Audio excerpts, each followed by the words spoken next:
we are going to be speaking about FTC safeguards and the recent rules and updates there, and really, accelerating compliance there,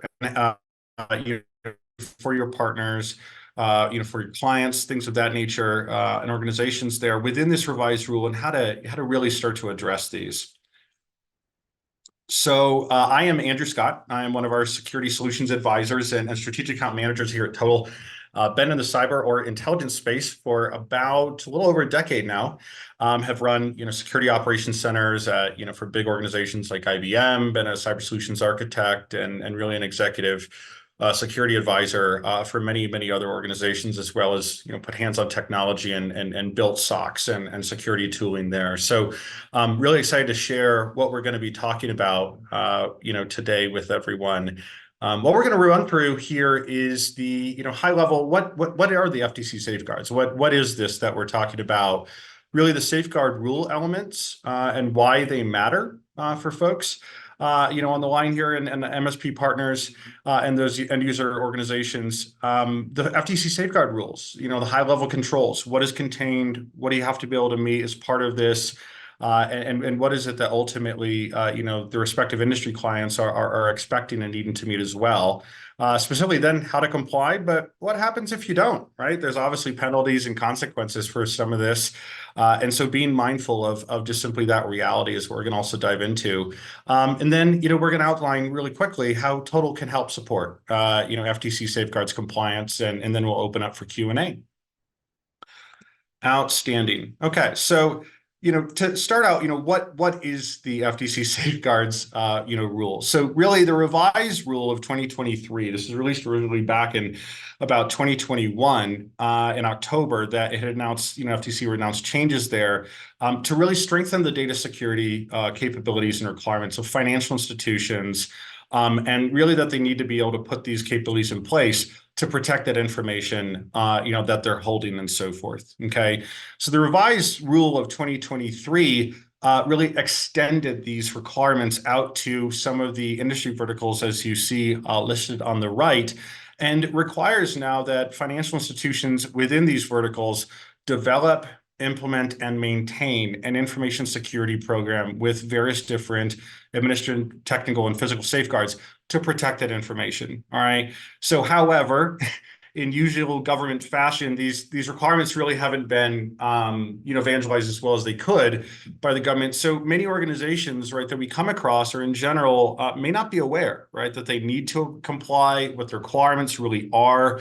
And so this presents really a fantastic opportunity for, managed service providers and those of, in that vein, to advise and guide, the respective clients and organizations within these verticals to, help them meet these compliance and regulatory requirements now. Okay. Now, the concerning part about some of this too, right, in reality of these changes is that the revised rule is really both impacting businesses, but the FTC has also, identified in the past that they're not afraid to go after personal liability of security leaders and others, where these, where these regulations, may apply, may take place. Okay, so really, these info security programs are written and appropriate for the size and complexity of the business, right, in the organization. So they really got to be tailored in that manner, the nature and scope of what that organization and user client, industry does, and then the sensitivity of that information, right? So it's more than just, kind of a checkbox. It really needs to be applied and tailored to, if we look at some of the verticals and industries on the right, maybe it's retailers, right, that extend credit, or auto dealerships and the information that they're gathering, part of the loans and financing that they're supporting, or obviously CPA firms are a huge part of this. Mortgage brokers, travel agencies, really anybody who's handling financial information that is adjacent to obviously large banks, or the bigger financial institutions, really do fall under scope here. So this is, again, kind of a shock to many organizations that they have to now establish more formalized security programs, but also be able to quickly, meet the security capabilities to enforce and support that information security program. Okay, so part of this as well is that the FTC is mandating that organizations be able to notify of, discovery of a breach or significant security event involving the information of at least 500 customers, right? So if we look at these industry verticals again, they have a lot of different, a lot of high volume of customers, information for, certain people and so forth. So this number could be exceeded quite often. So really that requires then the ability to identify and determine if there was a cyber breach beyond just simply getting the policy and controls and procedures, within, more of a risk management, assessment and so forth. Okay. Now, for MSPs who are managing these environments and the security capabilities for any of your clients falling under this rule, this also puts an onus on you, right, to be able to comply and support these requirements, as these responsibilities, for managing those environments have been outsourced and transferred to you, right? So thinking about the way that also you're able to address this, determine breaches, review all the components there, and really, secure your environments as well as your clients, is to be considered as well here. So diving into the elements really and why they matter. So, to start, really every organization must designate a qualified individual, keyword qualified as well, to implement and supervise the information security program, right? So it can't just be anybody, can't just be IT tech down the hall. It's really got to be, more of that, security focused, security, educated type personnel, right, to be able to handle this. And this is really where MSPs can come in and support, kind of these requirements for these organizations. This can, like I said, be an employee, an affiliate, or a service provider. So, however, whomever they choose, this individual has to maintain, right, that security program and the capabilities, keyword there as well, right, that map to the following elements here. And I'm going to kind of walk through some of these. So obviously, I'm sure a lot of folks on the phone here are not new or know a lot about conducting a risk assessment, right? Obviously, it's a great place to start. What are your risks? What are your gaps? What's essential? However, then it's about designing and tailoring, right, to the type of data and the industry vertical that they're playing in, the safeguards to control those risks and to mitigate it. Okay. And so really being able to apply security monitoring, enforcement, ability policy, all these to the specific organization is really what's now required. And so this obviously prevents a challenge. This can be a lot of work, and it really, you need a streamlined way to do this. Okay. Part of that then is regulatory monitoring and testing the effectiveness, right? So we don't just obviously apply a policy and walk away or set a tool and forget it.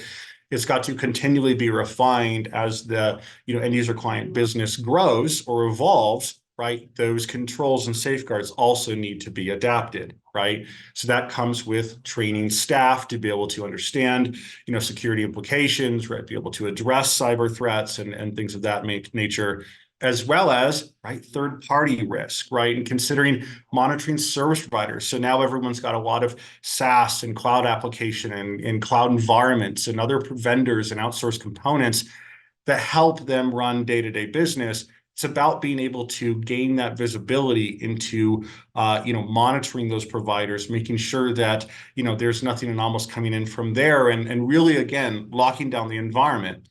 Okay, because again, really at its core, FTC safeguards is about ensuring America's financial information and the PII of our citizens that are entrusting these organizations with that information, and then ultimately the health, right, of a large portion of our GDP, nation's GDP, and the business space. Okay, and this is why the government is really increasingly getting concerned, in this, and really driving organizations to take a stronger stance on data security, the protection of this information, so forth, because it really does have implications on, organizations, businesses, and things of that nature. Okay. Finally, right, kind of running through the last couple ones here, right? But again, keeping your information security program current. A lot of this, and you see the trend really, is that it's got to be an evolution, a continuous assessment and improvement process of matching the program and the capabilities required, those safeguards, in line with what the information security program that these orgs are required to have.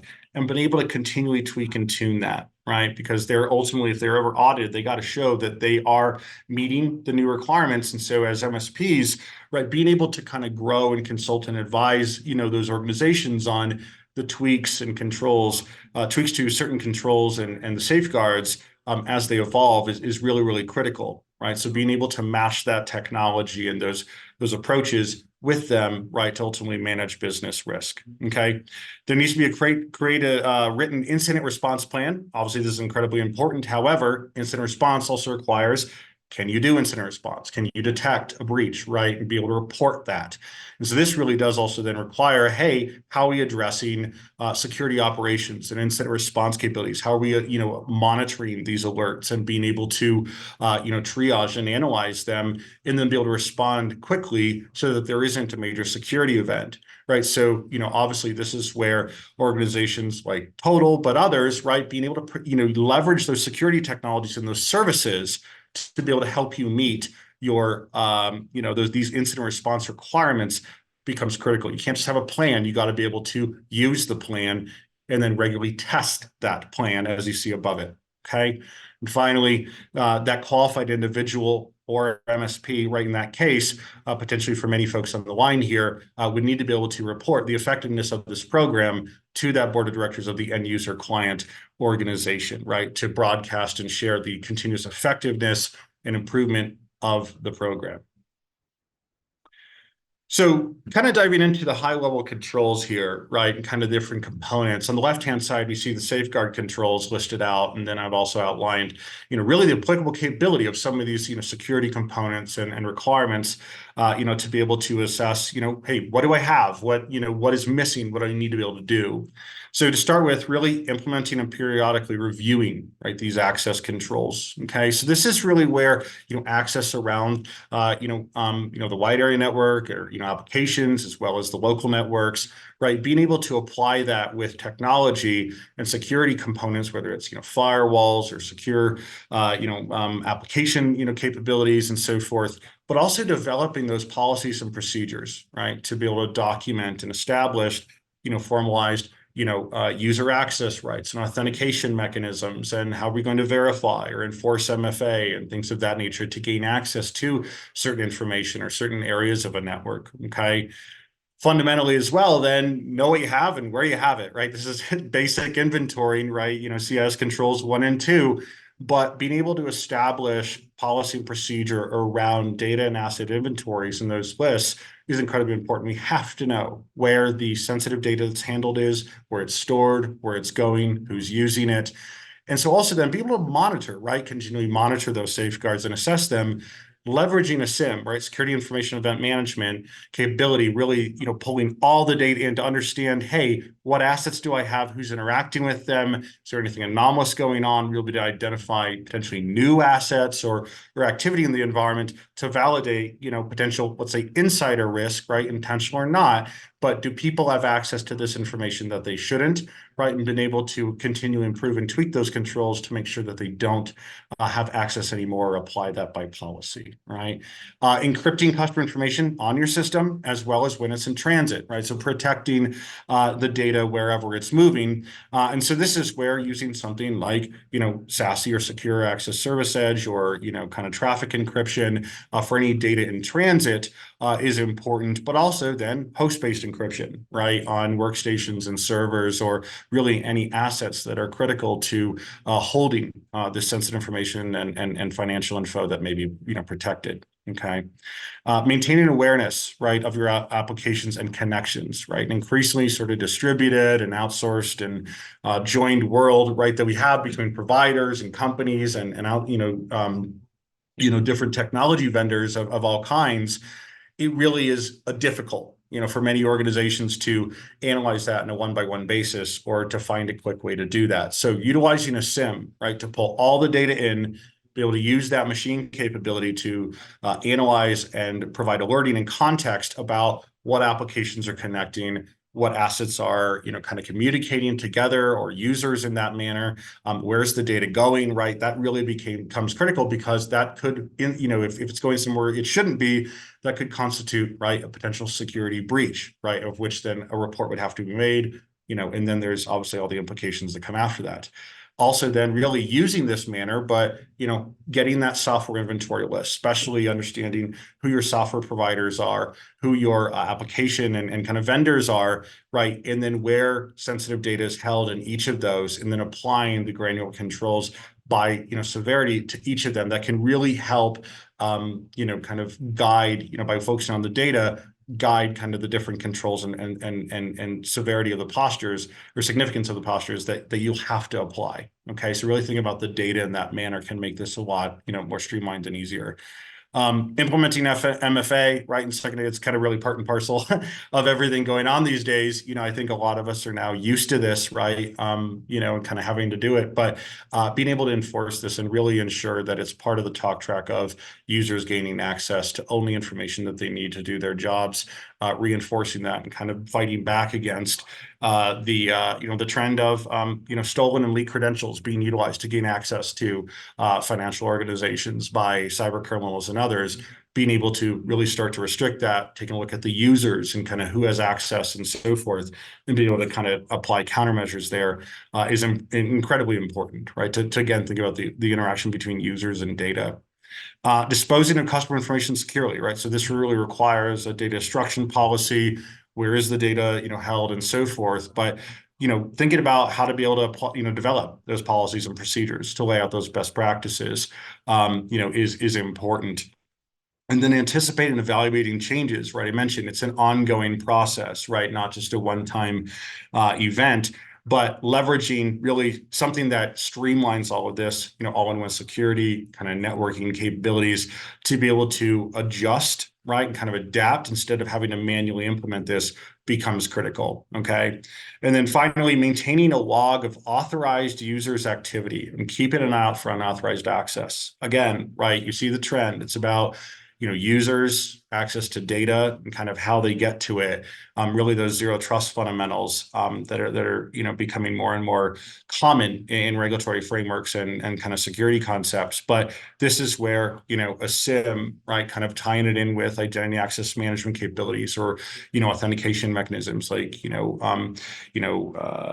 Azure ID, Azure AD, Entra.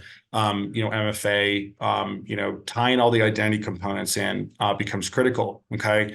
And so something else that folks may recognize here, right, is that there's a lot of these security capabilities also present in PCI DSS, right? So there's requirements as part of, those regulations. But this is interesting that, it's showcasing that many of the orgs working within the financially regulated or adjacent spaces, a robust information security and cybersecurity, capabilities in a program is really becoming the norm, right? So by addressing and adopting these best practices and, really the secure fundamentals and gaining the necessary capabilities, it allows organizations and MSPs and so forth to really adhere to multiple different, regulatory and compliance frameworks of which they'll have to help satisfy, on behalf of their clients.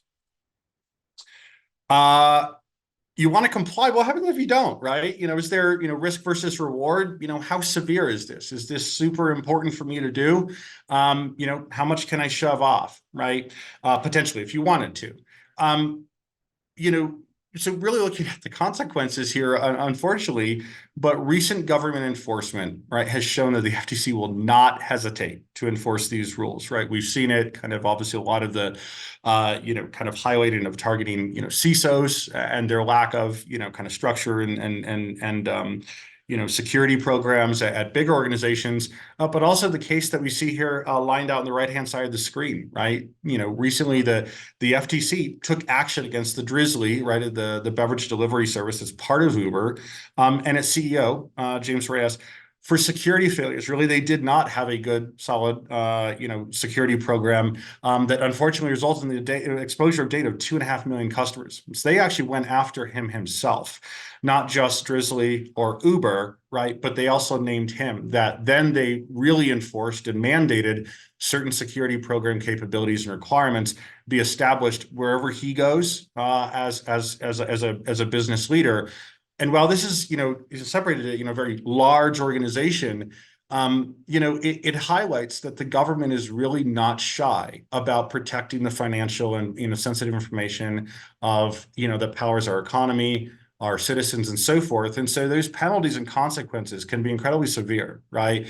Where it can be up to $100,000 per violation. This is a huge dollar amount, right? Up to obviously being the key term there, but this could be a huge implication. Obviously, reputational damage, not just of the client organization that would experience a breach in this manner, but also as an MSP, right, being able to kind of, hey, this happened on our watch, unfortunately, right? And so that can lead to client churn or lack of kind of client trust, right, where they may be going to another provider.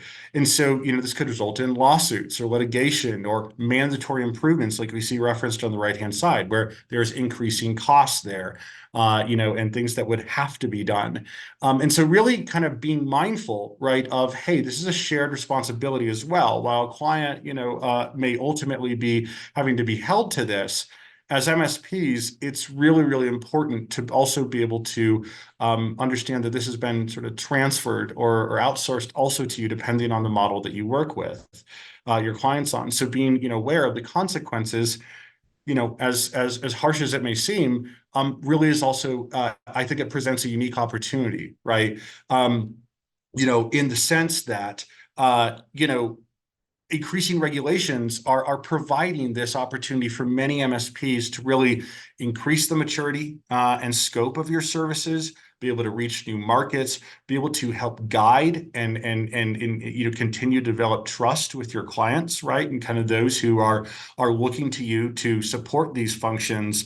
And that can increase the competitiveness of your offerings and the landscape in which you're doing business, to be able to continually gain market share as well. So even though there's these stringent violations, it's also, well, we must support this, but this also could be sort of a blessing in disguise, in that we can reinvent potentially or enhance the way we do business, the way we support, and the way that we showcase the continued value and outcomes that we're providing to our clients. So I mentioned, kind of being able to, how do we do this, right? I've been talking a lot about all the requirements, and there's been a ton here, but, I promise there is a way through this and to be able to help meet this, right? And so Todyl is uniquely, positioned to help address a lot of these necessary security capabilities and be able to turn them on quickly for your clients and yourself, and be able to meet those requirements. So at a high level, what we're looking at here is the security architecture of the SASE platform, right?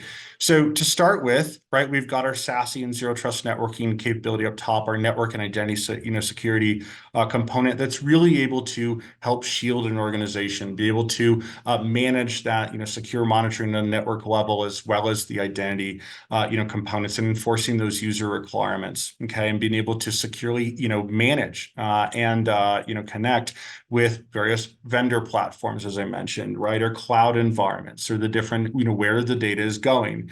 Really then also endpoint security, and being able to identify and secure any endpoints from breaches, and being able to lock down the way that users or assets are able to talk to each other side to side, east, west, right? And preventing any lateral movement to crown jewel data or assets, right? Then really being able to do the continuous monitoring and analysis and reporting on the effectiveness of the program, right, of the capabilities that you're deploying on behalf of these clients and for them and these organizations through, right, our governance, risk, and compliance modules, or the dashboards and continuous monitoring alerting capabilities we have, and then ultimately being able to match the incident response planning requirements and execution of those and continuous testing through our security operations teams. So really, being able to have a turnkey solution that helps match all of these requirements is really, really important. Okay, and so I wanted to really quickly outline the the way that we map to those safeguards that I mentioned before. Okay, and you see these here on the screen. But as you can see in kind of what I just kind of reviewed previously, we're able to help satisfy and streamline a lot of the ways that a lot of these controls, right, as you're seeing through use of the Todyl platform. Okay, so there is a very streamlined, fast manner, instead of having to get a bunch of different capabilities and deploy them and manage them. Being able to identify, right, the technical requirements and the right vendor vendor or platform to help adopt these security capabilities quickly and then start to refine it on a much more efficient manner, really is something I would encourage everyone to think about, so that you can reduce the amount of labor that is being required, for you to put in, as well as, kind of a little bit more of an automated delivery mechanism. Okay. And finally, I just, obviously we have the controls there, but, what we're looking at too, I mentioned, some of the continuous monitoring, be able to grow and adapt with an organization. Some of you on the line may be already existing Total customers, maybe some aren't, okay? But we do have, very, very strong and unique dashboarding capabilities. So I mentioned, continuous improvement and visibility and things of that nature, and being able to, continue to assess that. And that's where really, some of the power of the data flowing into the dashboards, being able to understand what's happening in the environment and then educate your clients really, really is, kind of a major value point. Okay. And thinking about the way that you present the value and the continuous improvement with your client organizations. Okay. So with that, I figure we would open it up to any questions. Looks like we may have a couple here. Is there anything that anyone has any questions? We can open it up either into the chat or you can also take yourself off mute and ask away.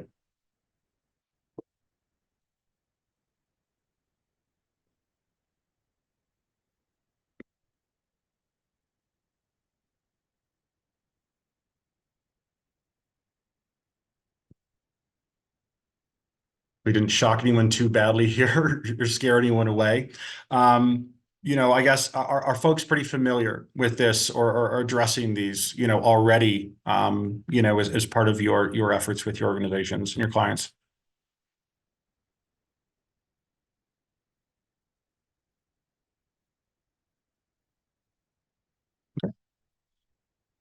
No worries at all. No one, not putting anyone on the spot, but awesome. Well, I appreciate everyone's time today. Like I said, this recording will be made available.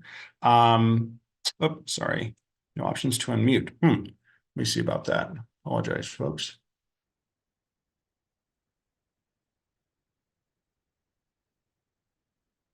So Farzan, you said going back to the control table and the Total product.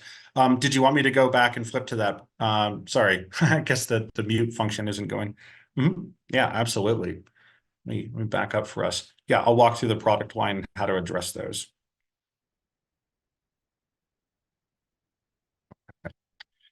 Awesome. So, kind of at a high level here, I mentioned, right, implementing and periodically reviewing access controls, right? So the way that we can do this with SASE, with Total, is through three functions. Okay, so we have our SASE Secure Access Service Edge module. Okay, and so that is the network and identity component where we can identify all the different applications, the different users, the different assets and groups and so forth that a client has in their organization, and then which ones people can access. Okay, so there's various components of enforcing identity mechanisms and so forth. There are also the firewall capabilities that is baked in, right? The host-based firewall to be able to manage that communication in and out with those applications, then securely creating the connections there with those apps, like I said, like Box and Slack and 365 and so forth.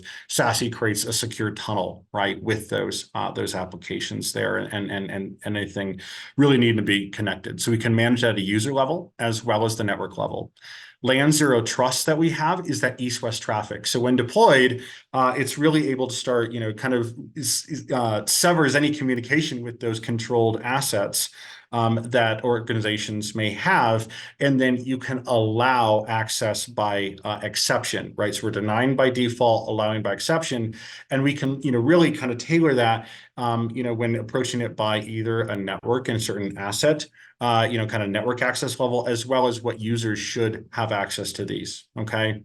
Finally, our GRC module has a lot of CAN policies and procedures already in place, okay, that you can copy and use to quickly, get some of these, policies and documentation in order, as well as, being able to have dashboards that can continually monitor the effectiveness and trends and metrics around the satisfaction of these compliance controls that organizations may be subject to within this. Okay. In terms of SIM, right, and GRC and knowing what you have and where you have it, obviously the GRC module does also identify new assets, kind of new OSs and things like that that it's observed. And that SIM, right, is also getting that data from all the integrations as well as the total agents that are deployed out there. So it's pulling in all the information from the environment, any of the integrations and data sources that exist within an organization's network and enterprise. And then that data also is then, like I said, pumped into the GRC dashboards to be able to take a more strategic and compliance-focused look at it. Okay, SASE does have full SSL encryption and SSL inspection, right? And kind of we encrypt that data in transit. We don't have host-based encryption, but that SASE module can address that data in transit encryption requirement. The awareness of applications connections, again, this is really where our SIM, right, gaining full visibility, getting all those integrations and kind of seeing what's new, what's not, can be alerted on and reporting mechanisms there. And this is also really where our MXDR SOC service can identify some of these patterns, some of these trends, also where maybe there's anomalous applications suddenly appearing, right, that may be of concern, and quickly being able to notify MSPs and partners about some of these changes so they can kind of get ahead of it. Implementing multi-factor, right? We're able to enforce that, with our SASE module in any identity providers or MFA providers that you currently will leverage, as well as be able to record that activity and those events into the SIM. Okay.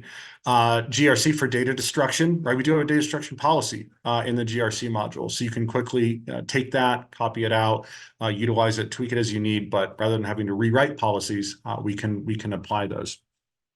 Anticipating the changes to your system network. This is where we can use our pretty much full stack, right? And that's kind of the value is we're looking at different levels of network identity, endpoint, as well as the applications, cloud environments, everything there, pulling that into the SIM to identify trends, patterns, changes, et cetera, and then being able to showcase that in terms of compliance frameworks and satisfaction of the various controls and rules and safeguards within our GRC module. Okay, so we're able to continually allow for constant monitoring, adjustment, tuning, et cetera, all within the single portal.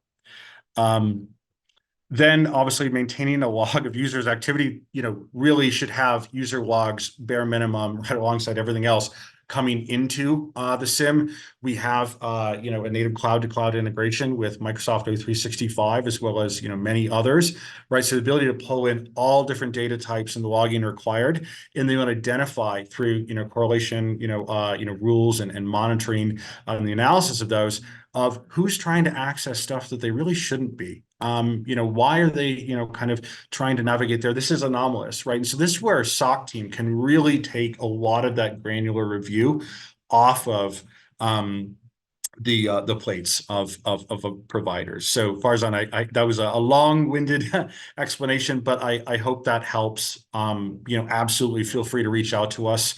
Afterwards, if you really want to dive deeply, either myself and or my peers would love to chat about that with you. Travis Butcher asked, do you have guidelines we can add for compliance requirements in total to make sure they're met?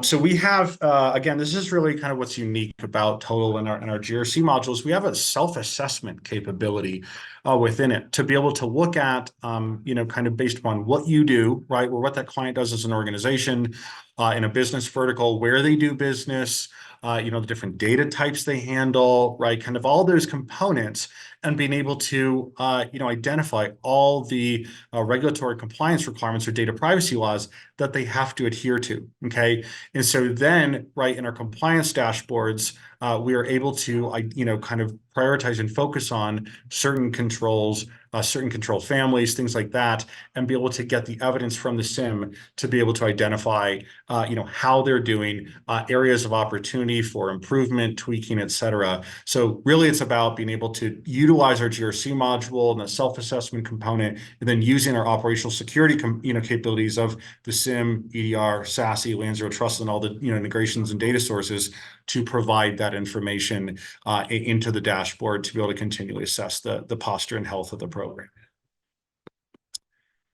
If anyone, does want to follow up, in any way, there is an email that you can reach out to. Obviously, some of you are already existing clients, I believe, or already in chat with some of our representatives. But sales@todyl.com is a great way to reach out to us. Really appreciate you all spending some time with us today. We'll be having more of these vertical and compliance and industry focused presentations coming up. We've got one focusing on the education space in a couple next week, actually, and some security strategies and solutions of how to address education, academia security, and helping them meet their requirements. So these are going to be a thing that will continually be presented and shared. And looking forward to having you all on the next sessions.